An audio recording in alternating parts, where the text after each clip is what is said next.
کہ ڈیجیٹل دنیا کا قاری ہر جائی ہوتا ہے۔ ایک آدمی کسی اخبار یا کتاب پر پیسے خرچتا ہے تو محض پیسے پورے کرنے کے لیے ہی اسے پڑھنے پر مجبور ہوتا ہے۔ ڈیجیٹل دنیا میں ایسا نہیں ہوتا۔ پڑھنے والے کے پاس وقت کم ہوتا ہے اور سینکڑوں مضامین کی چوائس ہوتی ہے۔ اگر آپ نے اپنا مضمون ایسی حکمت سے لکھا ہے کہ اسے پڑھنا وبال جان ہے تو پڑھنے والے نے ایک دو پیراگراف کے بعد اسے بند کر دینا ہے اور ایسا مضمون کھول لینا ہے جسے وہ آسانی سے پڑھ سکے۔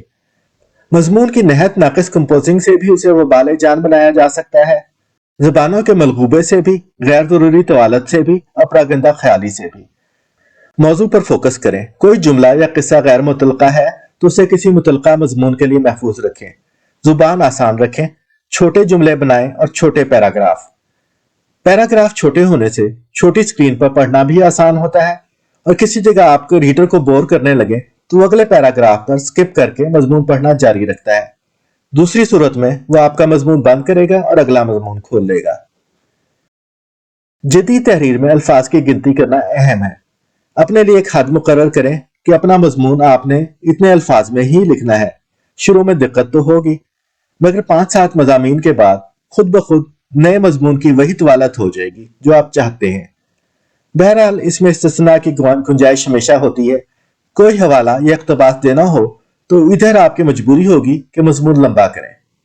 اپنی تحریر بہتر کرنے کا ایک طریقہ یہ ہے کہ آپ طے کر لیں کہ آپ نے 700 الفاظ کے اندر اپنی بات پوری کہہ دینی ہے۔ شروع میں آپ کو دقت ہوگی، کبھی 900 الفاظ ہو جائیں گے، کبھی 1000، پھر ایک وقت ایسا آئے گا کہ لاشعوری طور پر ہر تحریر ہی 700 کے قریب ہونے لگے گی۔ الفاظ کی حد کم کرنے کا فائدہ کیا ہوتا ہے؟ چند فائدہ یہ ہیں۔ آپ اپنی بات نہایت واضح انداز میں کہنے کی اچھی مشق کر لیتے ہیں۔ تحریر کسی بندھی لگنے لگتی ہے۔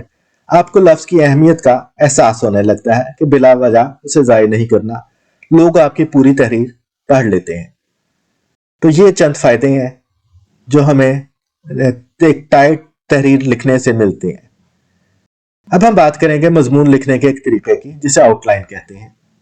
سب سے پہلے آپ یہ طے کریں کہ آپ نے کس موضوع پر لکھنا ہے اور کن لوگوں کے لیے لکھنا ہے۔ عام لوگوں کے لیے لکھی گئی تحریر اور کسی خاص طبقے یا پروفیشنلز کے لیے لکھی گئی تحریر میں فرق ہوتا ہے۔ آپ اپنے بنیادی نکات 4-5 لائنوں کی صورت میں لکھیں۔ اس کے بعد ہر نقطے کو کچھ پھیلا لیں، ہر لائن کی تفہیم کریں، اس کا ایک پیراگراف بنا لیں۔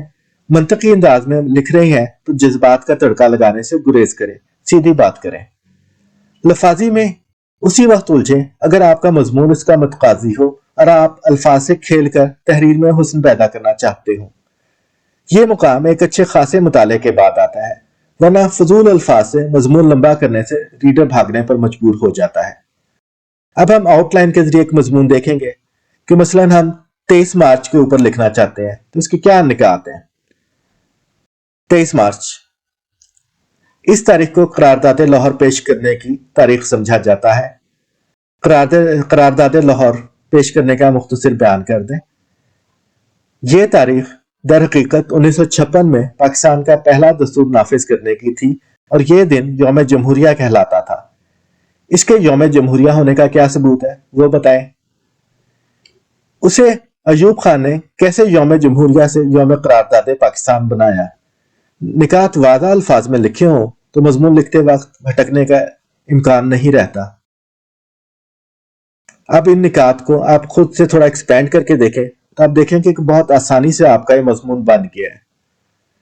اس کے بعد ہم بات کرتے ہیں کہ مطالعہ کیوں اہم ہے۔ صلاحیت ایک بڑا فیکٹر ہوتی ہے۔ مارک ٹوین نے بھلا کہاں سے لکھنے کی تعلیم حاصل کی تھی، لیکن ایسی خداداد صلاحیت کتنے لوگوں میں ہوتی ہے، انہیں انگلیوں پر گنا جا سکتا ہے۔ مطالعے کا یہ فائدہ ہوتا ہے کہ جو شے آدمی 20 برس میں اپنی زندگی سے سیکھتا ہے یا ممکن ہے کبھی بھی نہ سیکھ پائے، وہ علم ایک کتاب سے چند دنوں میں حاصل کر سکتا ہے۔ شطرنج کی دنیا سے ہی مثال لیتے ہیں۔ صرف 2 ایسے بڑے کھلاڑی گزرے ہیں جنہوں نے صرف اپنی قدرتی صلاحیت سے سیکھے بغیر دنیا کو ہلا ڈالا ہے۔ ایک جوز راؤل کیپابلانکا جو کیوبا کے تھے اور دوسرے اپنے سرگودہا کے سلطان خان۔ باقی سب باصلاحیت ترین چیمپئن اور گرینڈ ماسٹر کتابوں سے رٹے لگاتے ہیں تاکہ ان کا کھیل غلطیوں سے پاک ہو۔